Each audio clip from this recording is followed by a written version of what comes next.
In these perilous times, see from current events how biblical prophecy is coming to pass in front of our eyes.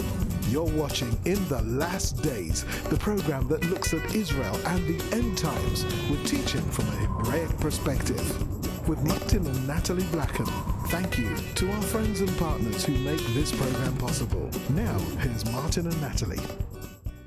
Shalom, dear friends. It's wonderful to be with you today. My name is Natalie Blackham, and this is In the Last Days TV program. We're delighted to bring you news and interviews from the land of Israel. Now, today I want to give you also an update from Yehuda Glick. He's doing amazingly well, and he's not in a coma anymore. He's still in the hospital. He had many operations, surgery, but now he's okay. He's phoned also some of his friends. And so we're delighted to tell you these things. Sorry, I'm really touched because he's a very close friend. And he's been really helping us also to set up the studio here. So he and his family are very touching and very important family in Israel. And they are Zionists, they love the Lord, they love Israel, they love the Temple Mount. And so thank you for the prayers, because we told you, and thank you, prayers works. And you know, when there is no more success in a human way, we can always turn to God, and He's helping His people here and helping us also in our daily life. So we're very happy to give you this story. And you know, we will try to speak with him, and we will try to maybe do an interview with him later on when he's better. But carry on to pray for him and also for his family, because it's not easy, obviously. There is a lot of trouble here in Israel. We have a lot of riots, but hopefully, again, with your prayers and the prayers of the people here in the land, and also the government is really trying to calm down the situation. All the things together, things seems to be quieting down a bit. So carry on praying for Israel. We'll bring you some stories from here because we really want you to connect with the land of Israel. This is where Jesus was born and lived and died and was resurrected. So you know how important is this place. And we really want to give you the privilege to hear stories from here. Now, today I have a very special lady who came here in the studio. Her name is Lela Gilbert. She's American, she's a writer, she's a freelance also. She wrote many books. She's been an author and co-author of more than 60 books. And she writes also to some newspapers, like the Jerusalem Post. Let me find again some others, because I can't remember everything. It's also the Weekly Standard, and the Jewish World Review, and the National Review Online. So, Lela, first of all, thank you for coming. This is great to have you. First time, but I'm hopeful that it won't be the last, that we'll be able to do things. It's a privilege. It's like now, after 5 years, we're like, feel more settled here. And we start really to have some people. We had Nidra Poller, we had Richard Landers, and it's all people who really have an expertise of what's happening, who can't always speak in the main media because it's like our mouth, you know, we can't always say what we want to say. But this is a channel, Revelation TV. I'm so happy to have people who are able to say things, how it's happened, and we can speak with our hearts. So you are very free today to speak. So I'll present you Lela Gilbert. Thank you, thank you. I'm very happy to be here with you. It's lovely to meet you. It's a privilege. So you came back from the Kurdistan a few days ago. Yes. And I would love you to give some news of what's happening over there. Where is Kurdistan? Who is over there? What's happening? Because I know that the main news, again, are not giving. I know it's difficult for journalists to go over there. Mm-hmm. Thank you for you to take the time to go over there and kind of risk your life in one way. I don't think, I mean, sometimes you don't feel it, but it's not a very peaceful place. No, it's not. And it wasn't particularly dangerous when I was there, but we did have to take a detour on the way to one of the refugee camps because ISIS was on the road, the regular road. And so it's close, it's very close. And everyone's aware of that, mostly the refugees themselves. So I didn't feel endangered, but I was glad to get back. So who did you see and who did you meet over there? My primary purpose in going, I wanted to talk to the refugees and find out what happened to them, primarily the Christian ones, but also I wanted to see there are others. The Yazidis have been more brutalized than anyone. And also I ended up meeting with some Syrian Kurds that were in an area near Dahuk, which is, all of this is technically Iraq still, but Kurdistan is an autonomous region. It has its own government. It has not yet been declared a state, but they do have a desire for that, I think, ultimately. But right, they have their own flags. Yeah, they do. And, you know, the Kurds are a people a little bit like the Jews in that they're an ethnic group that has wanted their own state for centuries. And they're also not liked by their neighbors. And it's because they're successful and smart and hardworking. There are some similarities. And they have taken in 1.9 either displaced persons or refugees during this time with Syria's civil war. You mean 1.9 million? Million. Yes, and during the civil war in Syria and now with this ISIS invasion, everyone runs to Kurdistan. And it's really amazing because they accept all the religious groups without any intolerance. I mean, there may be some people that don't like each other, but generally speaking, they just welcome them and they're doing their best to protect them, particularly with the winter coming.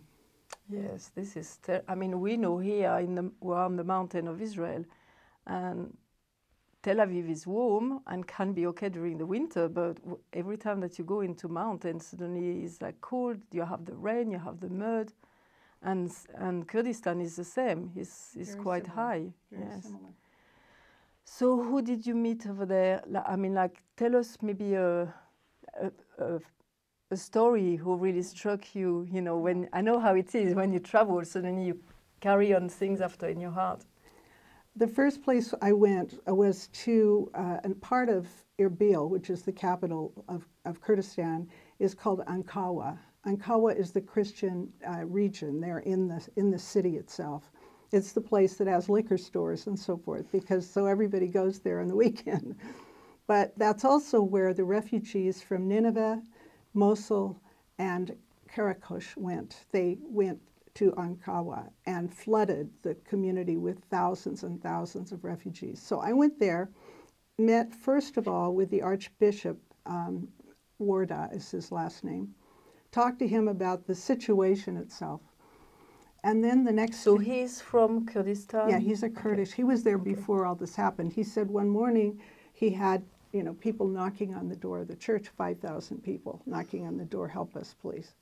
And so he's been trying to organize help for them. The next day we went back. I was with a colleague from Washington, D.C. that I've worked with on other projects.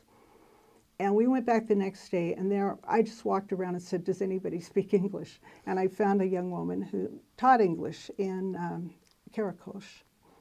She was twice a refugee. She had to flee Baghdad back when all of the violence was going on, 2005 and 6. Went to Karakush, which is, lots of Christians live there. And once again, ISIS came and she had to flee again. She's lost everything. And the story that, you know, repeats itself with all of these people, Christians, Yazidis, and Muslims, they have nothing. They have no ID. They have no passports. They took all their money. They took everything they owned, deeds to their property, their shops, everything they had. They are without anything. They have no identity. And, you know, it's happened before, as we've talked about, happened to the Jews. But the Jews have a homeland, and these people don't have a homeland. This is terrible. Yeah, when you speak about that, this reminds me of your book. Lela wrote a book which is called Saturday People, Sunday People, Israel Through the Eyes of a Christian Sojourner. And maybe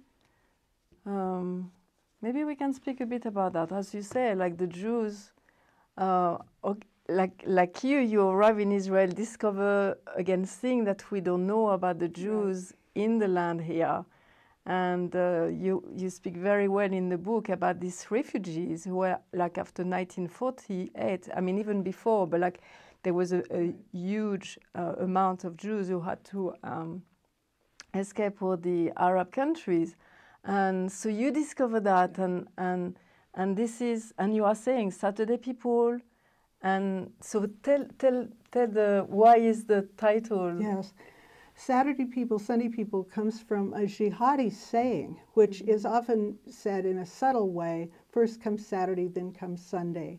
But the real slogan in Arabic says, on Saturday we kill the Jews, on Sunday we kill the Christians. And what we see now is an enactment of that all across the Middle East.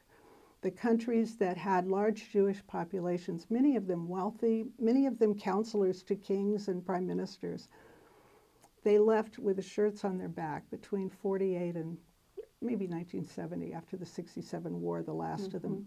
There are less than 10,000 left in all the countries they fled. And now the same thing is happening to the Christians. And as I've interviewed these people, they said, we tried to tell the Christians they were next, and they didn't see the writing on the wall. So it is happening, and now Iraq is losing almost all its Christians. Syria, I don't even know what's going on. There's so many of them that have been really brutally treated there. Yeah, as you are saying, some from Syria came also in Kurdistan. Right, right. And the Middle East is just aflame, and the Christians are taking the brunt of it, and it looks like the cradle of Christianity is about to be emptied. Interesting. Now, when you speak also about Kurdistan, people are, I mean, you say 1.9 million. So how do they do financially? How do they do to be able to look after these people who lost everything? Well, it's very difficult. And the Kurdish government, which is an autonomous government, as I said, but they actually are supposed to be under the authority of Baghdad, because still it is theoretically a united state. It has Shia, Sunni, and Kurds. And the Sunnis and the Shias are quarreling greatly. Baghdad is under the authority of the Shia. And the Kurds Which are usually the more horrific. I mean, they are doing horrendous things right now. It's a toss-up right now. The Sunnis are the ones that have these really radical groups that are affiliated with Al-Qaeda. I mean, ISIS is so bad, Al-Qaeda has disowned them. That's how bad they are. But the Kurds aren't getting the money that's due them from Baghdad because there are disputes about oil, and there are many disputes about Kurds because they don't like Kurds. Neither do the Turks, neither do the Syrians. And they don't want them to have their own state, nor the Iranians. All of those countries have Kurdish populations, and they're very afraid of them to have their own state. So the money is depleted by this in an enormous way. And the UN is very criticized within Kurdistan for the poor way they've done this. They did not prepare for winter. They did not give these people places to live that had any foundation or anything except mud and a carpet. So the winter's coming now. And I talked to a security man who was American, and he said he'd already seen them trying to build fires inside their tents. They were desperate and getting kerosene heaters, and things are closed off. They don't know that they're going to be asphyxiated by carbon monoxide if they do that. So he said, I see a terrible disaster this winter coming if something isn't done. But everybody's holding up the money in Baghdad. Nobody's sending it on to Kurdistan, so it's a real mess. So is there some money from the UN going into Baghdad and not going to Kurdistan too? It seems that that's the case. Well, I saw last week, 3 or 4 days ago, that the UN was trying to raise money from private citizens in Kurdistan. Now, they do have a lot of employees in this area. I know. They might be able to cut back a little bit. 31,000 employees in Palestine, unquote, alone, and 7,100 globally to deal with, I think they're 32.9, I probably have the number wrong, something like that, 32.9 million refugees globally, 7,000 employees, and 31,000 to deal with the generation upon generation of Palestinian refugees. It's insane. It's terrible. So, do you know what Christian can do? Like, is there some churches who are helping, who are doing also some Is there some relief people from Yeah. humanitarian? There are, and the one I keep hearing is the best and most trustworthy is Samaritan's Purse. Okay. They, From Billy Graham? yeah, it's his son, yeah. It is, you know, it has a good reputation, and they're very courageous in the face of Islam. There are others. Open Doors International is doing good work there as well. I keep looking for the silver bullet, the one organization, but I'm not sure that those aren't the best way to go for Christian donations right now, the way things stand. Things need to be, you know, it happens so fast, things need to be looked at, and there's not much accountability for a lot of these things that are going on there. And I got the impression it was sort of a cash cow for fundraising. So people need to go with organizations they're familiar with and people they trust. So something is, did you see some Americans helping over there? No. No? I saw a couple of security people that were American. Okay. No, I didn't see any Americans, well, except the man I was traveling with.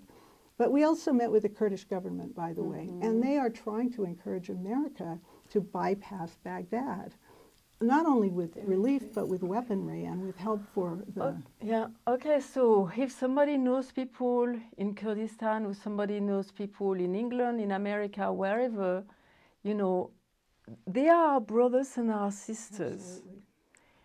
They are our blood. We are a big family, and we need to do something. Now, we give you the stories, we give you the news of what's happening. Now, you go to your MP, you go to your MK, you go to your people who are like, you know, high up in your government, you go to speak to your pastor, you do something, you pray about it.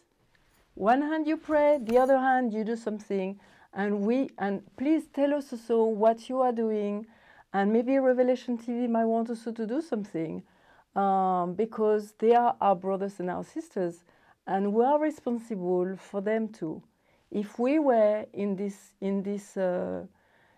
position, what will we do? We will pray and we will wait for our brothers and sisters to help. So it's very important.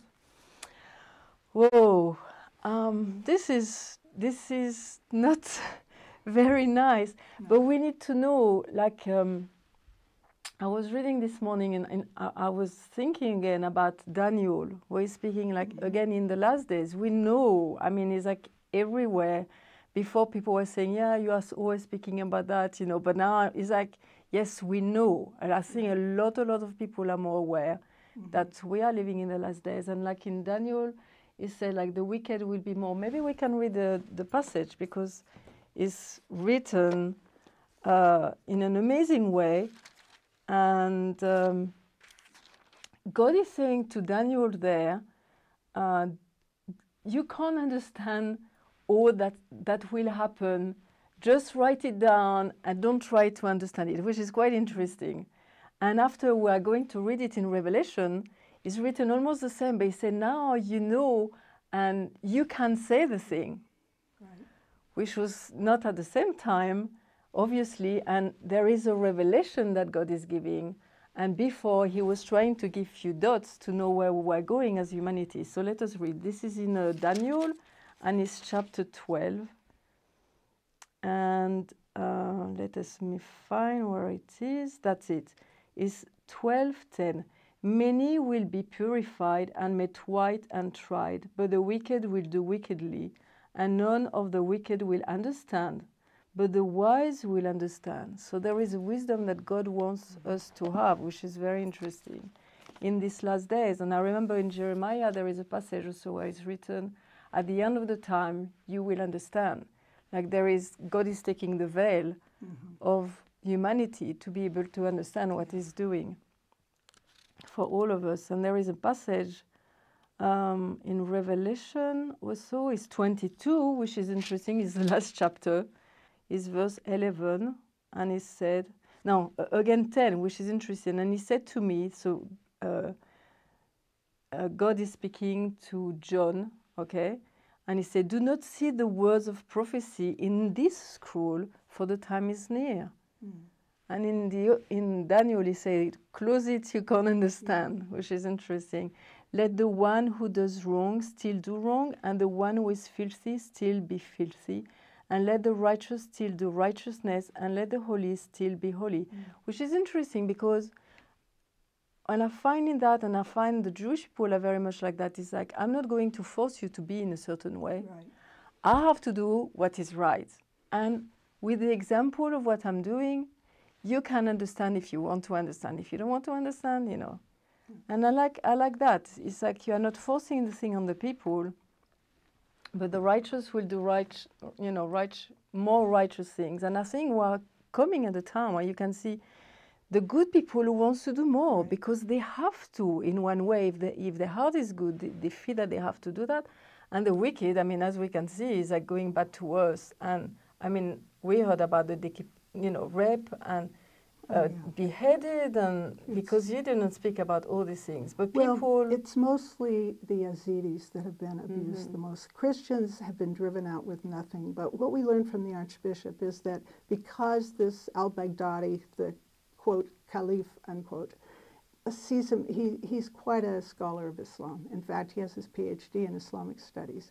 So he's going by the book as he understands that the people of the book should be treated differently. But the Yazidis are considered idolaters, and they're evil to the core, and in their eyes, there's no way to treat them except to sell them into slavery and abuse them. So that's why it's not the beheaded. It's not that it never happened to Christians, but it's not as much of a problem as it is with these other groups, the Shia and the Yazidis. So but it's horrible. I mean, these are evil people, and if there's anything we're learning to understand, as the Bible says, it's that clarity of a line between good and evil. It's becoming much more evident in this generation, perhaps than any time in my life, at least. I mean, it's really clear. So what did you bring back coming here? You saw so many things. What is the next step for you? What did you chew, and what did you take as a lesson? Well, I think I was confused at first, and it actually helped me to write about it. I wrote a piece for the Jerusalem Post. I wrote a piece for Fox News. I think by sitting and writing, I began to see the relationship between the government, between the Christian community that's trying to help, and between these refugees. And the stories, as much as I wanted to tell stories about refugees, their stories are almost all the same. The question is what to do. And that's where I think the focus needs to be, rather than just, yes, they lost everything. Yes, some of them saw people killed. This is horrible, but now what? And for me, it's tell the truth about what's going on. That's my job, and that's what I'm trying to do. Very good. I mean, it's so important because the media, did you see journalists over there? No. Some are there. I mean, that's not to say no one's there, but the hotel I was in was full of German soldiers, many German soldiers, because Germany has bypassed Baghdad, and they're going directly to Kurdistan and training them, providing equipment. So there was that. I mean, there is some movement on the military side, and that's good to know. But in terms of the relief, it's going to be a hard winter if people don't get busy. Yes. So so the next step, are you going with what you saw? Are you giving it to some government? Are you? Okay. I'm advising people in Washington about it. There was a UN meeting, I think today, actually in Washington. One of my friends or colleagues at Hudson, she's a friend and a colleague, is speaking to other people about the Kurdish crisis, and they're going to the government with these reports. And so I had eyewitness reports as opposed to just hearing it from the grapevine. So I was able to talk to her last night late. We were online, and so I'm trying to pass it on, trying to figure out, what is my mission? My mission is communication. I always, the saying is the pen is mightier than the sword, and I always wished I could have the sword, but unfortunately I only have a keyboard. You have the pen. I have the pen. But this is so important. But this is very interesting because we spoke with some people who are like you, authors, writers, and suddenly they have to be more than that. Yeah, you have to be able to talk to whoever will listen. You have to, it's never been my personality to want to be on camera, for example, but you have to do what you can do wherever there's an opportunity to tell the truth, because there's so many lies. And I think you just have to keep telling the truth over and over, and eventually somebody's going to hear it. You're right. We'll have to persevere, carry on, carry on, carry on. And okay, so people can find your book. Yes, it's on Amazon. It's on barnesandnoble.com, amazon.com, and it's in bookstores. You can order it through bookstores. Okay, wonderful. We will speak. I think we finished the time now. Time is flying by. But we're going to see you next week again, and we'll speak specifically about this book, The Saturday People and the Sunday People. It's so important. We want to communicate with you. We want to bring things. And it's amazing. There is a team of people now here in Israel who are ready to speak more, who are ready to speak the truth, are ready to give you the news. And we are here for you to be able to connect with you. And we are all people of action. So we hear things, we tell you the thing, you hear it, and now we are going to do some things and we're going to make a difference in our world. If we can't do it very far, we can do to our neighbor. And it's important. Our brothers and sisters, they are part of our family, and it's so important that we are doing something one day. Just think about blessed we are in the UK, in the West. We have freedom of speech, we have freedom, we can go to do our shopping, and sometimes we have some hard time, but this is not hard time.